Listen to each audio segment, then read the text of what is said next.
नमस्कार, आप देख रहे हो आरजे भारत न्यूज 7 सदैव सत्य के साथ और मैं हूं आपके साथ अंजना। आइए शुरुआत करते हैं आज की मुख्य खबर से। इंडिगो को बहुत भारी पड़ी फ्लाइट्स में गड़बड़ी, प्रॉफिट 78% गिरा, सीनियर वाइस प्रेसिडेंट की छुट्टी। देश की सबसे बड़ी एयरलाइन कंपनी इंडिगो का तीसरी तिमाही का रिजल्ट आ गया है।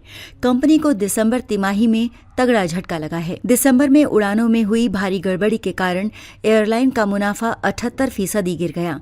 दिसंबर में खत्म हुई तीसरी तिमाही में इंडिगो एयरलाइन का मुनाफा 78% गिरकर 449.1 करोड़ रुपए पर आ गया। इस गिरावट की बड़ी वजह उड़ानों में हुई भारी गड़बड़ी और देश में लागू हुए नए लेबर कोड को माना जा रहा है। पिछले साल इसी तिमाही यानी अक्टूबर से दिसंबर में इंडिगो को 2448.8 करोड़ रुपए का मुनाफा हुआ था, जो अब घटकर 449.1 करोड़ रुपए रह गया है। इंडिगो की मूल कंपनी इंटरग्लोब एविएशन की कुल आय चालू वित्त वर्ष की तीसरी तिमाही में बढ़कर 24,540.6 करोड़ रुपए हो गई, जो पिछले वर्ष की इसी तिमाही में 22,992.8 करोड़ रुपए थी। इंडिगो को दिसंबर महीने की शुरुआत में व्यापक स्तर पर परिचालन व्यवधानों का सामना करना पड़ा था। इसके बाद नागर विमानन महानिदेशालय ने एयरलाइन के शीतकालीन उड़ान कार्यक्रम को 10 फरवरी तक 10% तक घटा दिया था।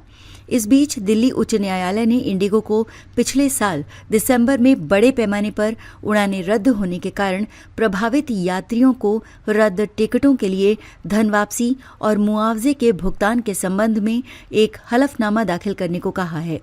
कंपनी के वकील ने मुख्य न्यायाधीश DK उपाध्याय और न्यायमूर्ति तेजस कारिया की पीठ को बताया कि रद्द की गई उड़ानों के लिए रिफंड की प्रक्रिया पूरी कर ली गई है और नागरिक उड्डयन नियमों के अनुसार उड़ानें रद्द होने पर मुआवजे की भी पेशकश की जा रही है। वकील ने यह भी कहा कि सबसे बुरी तरह प्रभावित उड़ानों के लिए 10,000 रुपए के वाउचर की पेशकश की जा रही है और यात्रियों के लिए मुआवजे का दावा करने के लिए एक वेबसाइट स्थापित की गई है।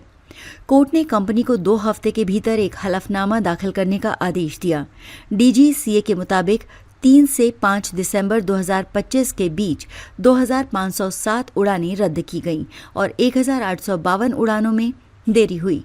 इससे देश भर के हवाई अड्डों पर 3 लाख से अधिक यात्री प्रभावित हुए। खबरों में अब तक के लिए फिलहाल इतना ही। फिर होगी आपसे मुलाकात ऐसी ही कुछ खास खबरों के साथ। तब तक के लिए आप देखते रहिए आरजे भारत न्यूज 7। अगर आपने हमारे YouTube चैनल को सब्सक्राइब नहीं किया है तो आज ही सब्सक्राइब करें और बेल आइकन को दबाना ना भूलें। साथ ही हमारे Facebook पेज और Instagram को भी फॉलो करें ताकि ऐसी ही खबरें सबसे पहले आप तक पहुंचे। धन्यवाद।